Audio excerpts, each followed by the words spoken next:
नमस्कार और एक बार फिर से आप सभी लोगों का स्वागत है कंप्यूटर जीके से रिलेटेड 1000 एमसीक्यू क्वेश्चन की इस सीरीज़ में। और इस सीरीज़ में हम देख रहे हैं कंप्यूटर से रिलेटेड इंपॉर्टेंट एमसीक्यू क्वेश्चन जो कि हर सरकारी एग्ज़ाम में आ सकते हैं या आते ही आते हैं। तो यहाँ पर हमने 250 सवाल देख लिए हैं, 250 सवाल देख लिए हैं। अगर आप उसको देखना चाहें तो डिस्क्रिप्शन में आपको प्लेलिस्ट की लिंक मिल जाएगी, वहाँ से आप देख सकते हैं। 291वें सवाल से यहाँ पर आज हम डिस्कस करने जा रहे हैं, तो एक भी सेकंड न बर्बाद करते हुए देखते हैं आज का अपना पहला सवाल। प्रश्न है कि टीसीपी का पूर्ण रूप क्या है, कि जो आपकी टीसीपी होती है उसका फुल फॉर्म क्या होता है।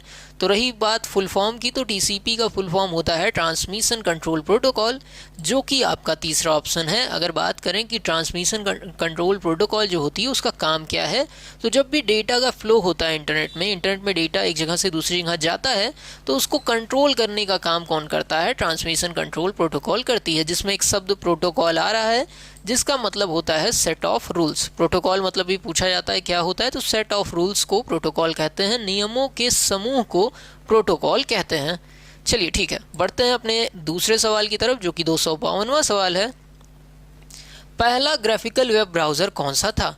तो पहला ऐसा वेब ब्राउज़र जो ग्राफिक को सपोर्ट करता था, चित्र को सपोर्ट करता था, उसका नाम क्या है। तो गोफर नहीं, WAIS नहीं, सर नहीं, मोज़ैक, ये आपका पहला ग्राफिकल वेब ब्राउज़र था जो कि चौथा ऑप्शन है। तो यहाँ पर मोज़ैक आपका सही हो जाएगा, इस पे आपको टिक करना है। ये क्या था, ये पहला ग्राफिकल वेब ब्राउज़र था।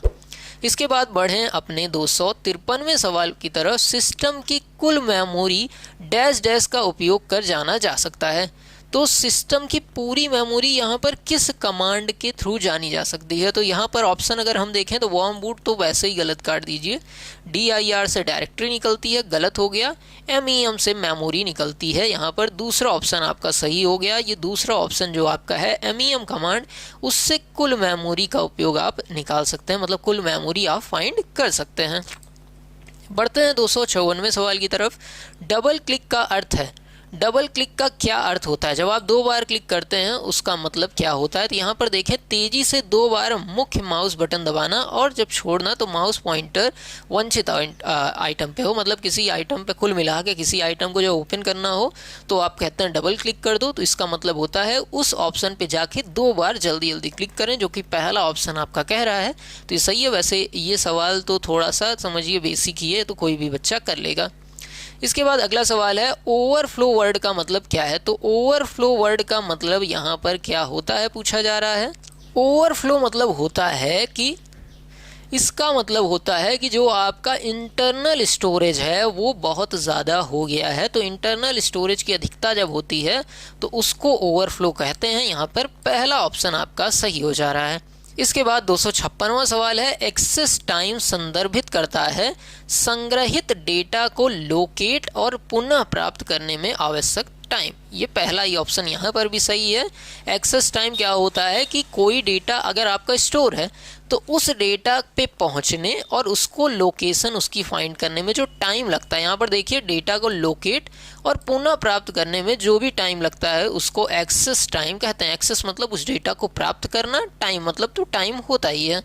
चलिए अगला सवाल है हमारा 257वां सवाल। Rotational delay time dash dash के रूप में भी जाना जाता है। तो जो डिले टाइम होता है उसको लेटेंसी कहते हैं, जितना लेट हो रहा है लेटेंसी। यहाँ पर देखें तीसरा ऑप्शन आपका सही है। इसके बाद बढ़ते हैं अपने 298वें सवाल की तरफ। देखिए मैं जब कोई क्वेश्चन समझाता हूँ तो 2 तरीके के क्वेश्चन आते हैं। एक क्वेश्चन होता है समझने वाला, उसे हम एक्सप्लेन करते हैं। एक क्वेश्चन होता है जिसे बस याद कर लेना है। तो मैं उस पर टाइम नहीं वेस्ट करता हूँ कि मुझे भाई 20 मिनट की वीडियो बनानी ही बनानी है, चाहे जैसे बनाऊँ। जो वीडियो 20 मिनट मांगती है उसको तो 20 मिनट बनाएंगे, 30 मिनट 1 घंटे की भी बनाई है मैंने, 8-8 घंटे की भी वीडियो बनाई है। लेकिन फालतू का आपका टाइम मैं वेस्ट करना पसंद नहीं करता हूँ। तो मैं क्वेश्चन पढ़ता हूँ, उसका आंसर आपको सीधे बता देता हूँ ताकि आप कम से कम समय में ज़्यादा से ज़्यादा जानकारी हमसे ले पाएँ। यहाँ पर देखते हैं अगला सवाल अपना, कौन सी मेमोरी अस्थिर है और केवल एक बार लिखी जा सकती है। तो कौन सी मेमोरी अस्थिर होती है और सिर्फ एक बार लिखी जा सकती है। तो जो आपका प्रोग्रामेबल रोम होता है, PROM, वो ये होती है। तो चौथा ऑप्शन आपका सही है। इसके बाद बढ़ते हैं 259वें सवाल की तरफ। पीयर टू पीयर वर्णन है, पीयर टू पीयर यहाँ पर होना था। तो पीयर टू पीयर क्या होता है? दो भिन्न उपकरणों के बीच का संचार। हाँ, पीयर टू पीयर ये होता है।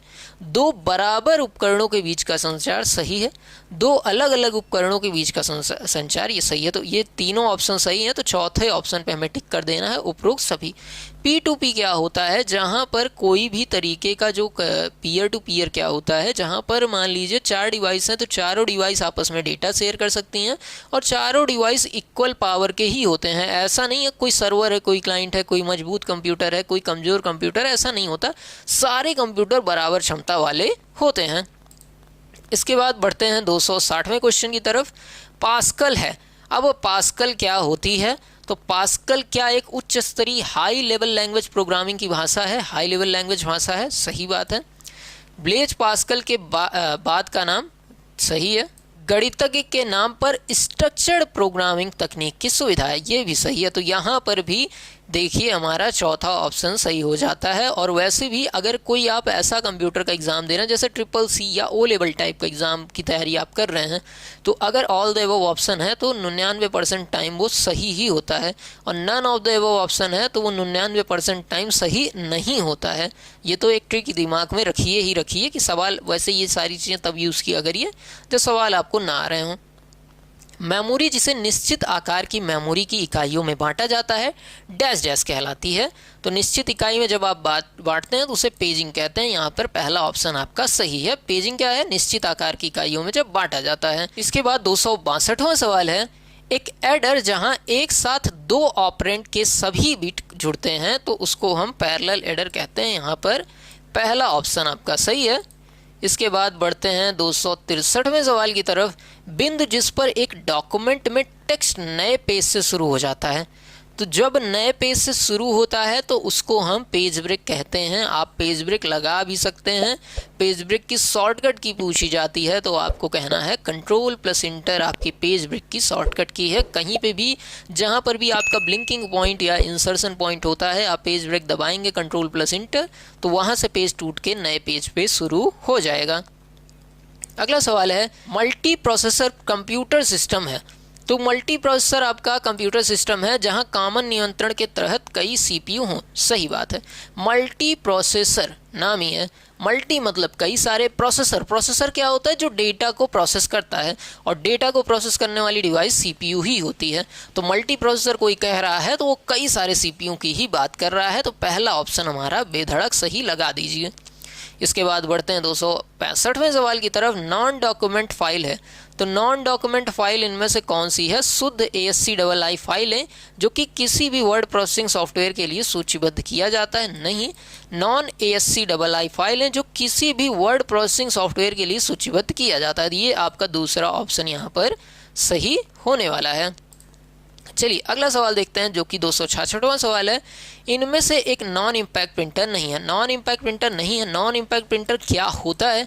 तो नॉन इम्पैक्ट प्रिंटर और इम्पैक्ट प्रिंटर दो तरीके के प्रिंटर आते हैं। इम्पैक्ट प्रिंटर ऐसे होता है जिसमें पेपर और मशीन का डायरेक्टली कांटेक्ट हो, इम्पैक्ट हो, छाप छोड़ रहा हो, दबाव पड़ रहा हो, टकराव हो रहा हो, इम्पैक्ट प्रिंटर होता है। और नॉन इम्पैक्ट प्रिंटर क्या होता है? ऐसे प्रिंटर जो डायरेक्ट कांटेक्ट में नहीं आते हैं, डायरेक्ट कांटेक्ट किए बिना ही बिना शोर के प्रिंट कर जाते हैं, वो नॉन इम्पैक्ट प्रिंटर होते हैं। तो थर्मल प्रिंटर आपका एक नॉन इम्पैक्ट प्रिंटर है, इंकजेट प्रिंटर आपका नॉन इम्पैक्ट प्रिंटर है, लेज़र प्रिंटर आपका नॉन इम्पैक्ट प्रिंटर है, डॉट मैट्रिक्स प्रिंटर ये आपका इम्पैक्ट प्रिंटर है। ये टकराव करके प्रिंट करता है, ये शोर करके प्रिंट करता है।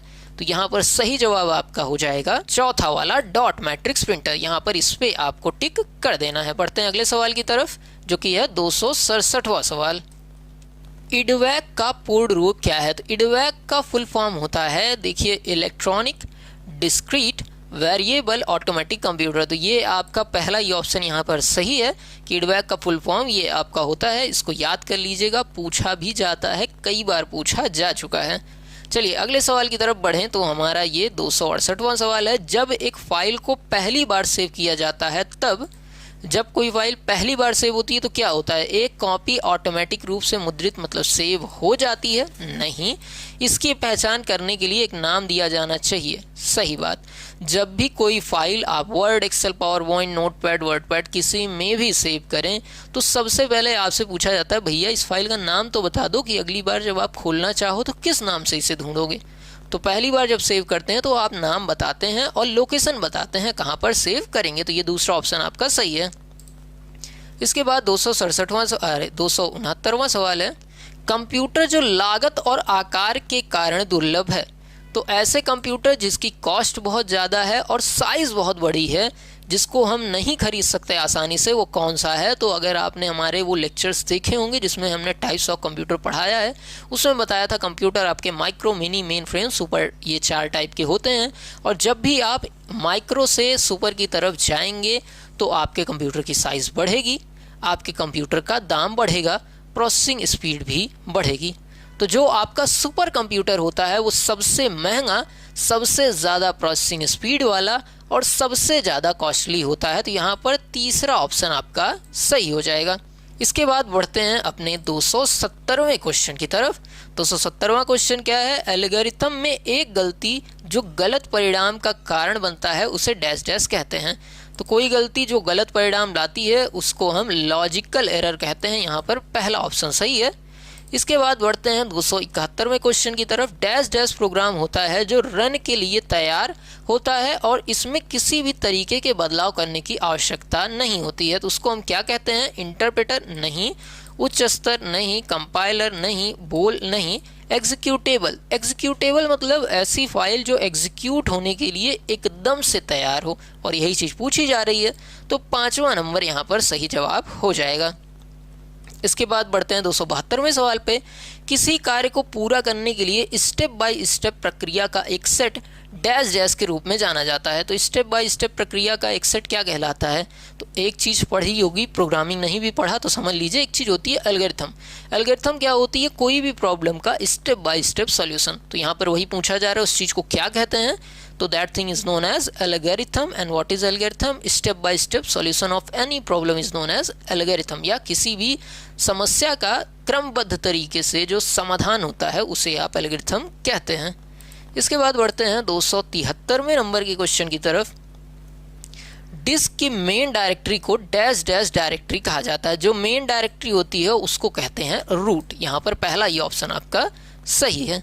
इसके बाद बढ़ते हैं अपने 274वें सवाल की तरफ। डैश डैश एक डेटा का एक संग्रह है जो तालिका में रिकॉर्ड की एक श्रृंखला के रूप में इलेक्ट्रॉनिक तरीके से संग्रहित किया जाता है। तो इस चीज़ को आप क्या कहते हैं? स्प्रेडशीट नहीं, प्रेजेंटेशन नहीं, डेटाबेस। सही बात है। यहाँ पर तीसरा ऑप्शन आपका सही है। बढ़ते हैं 275वें सवाल की तरफ। और यहाँ तक अगर आप पहुँचे हैं तो मतलब ये लेक्चर आपके काम का है। इस लेक्चर पे इतना समय दिया है। एजुकेशनल टाइप का कंटेंट इतने आखिरी तक तो कोई नहीं देखता है, और शुरू में मैं ये चीज़ नहीं कहता हूँ क्योंकि बहुत सारे बच्चे जुड़ जाते हैं जो सच में इसमें इंटरेस्टेड नहीं होते हैं। यहाँ तक आप पहुँचे हैं तो कंटेंट आपके काम का होगा। काम का होगा तो हमें आप अप्रिसिएट करिए। अप्रिसिएट कैसे करेंगे? लाइक करिए, सब्सक्राइब करिए। एजुकेशनल कंटेंट है तो ये चीज़ काफ़ी कम ही रह जाती है। देख रहे हैं कितने सब्सक्राइबर हैं और क्या टाइप का कंटेंट हम दे रहे हैं, कितनी क्वालिटी कंटेंट दे रहे हैं, देख रहे होंगे ना। फिर भी सब्सक्राइबर की संख्या देखिए क्यों कम है? क्योंकि ये एजुकेशनल कंटेंट है। तो ये अप्रिसिएट करना आपकी जिम्मेदारी है। लाइक सब्सक्राइब कर दीजिएगा। ये 275वां सवाल आपके सामने। जब आप डॉक्यूमेंट, ग्राफ और चित्र बनाते हैं तब आपका कंप्यूटर डैश डैश में डेटा धारण करता है। तो जब आप ये चीज़ बनाते हैं तो डेटा कहाँ पे धारण करता है या स्टोर करता है? फाइल रिस्टोर नहीं, बैकअप ड्राइव नहीं, क्लिपबोर्ड नहीं, मेमोरी। जाहिर सी बात है मेमोरी में ही सेव करेगा डेटा। तो चौथा ये ऑप्शन आपका एकदम से सही है। तो ये आज के 25 सवाल। उम्मीद करते हैं आपकी जानकारी में कुछ वृद्धि हुई होगी ये समय देने पे।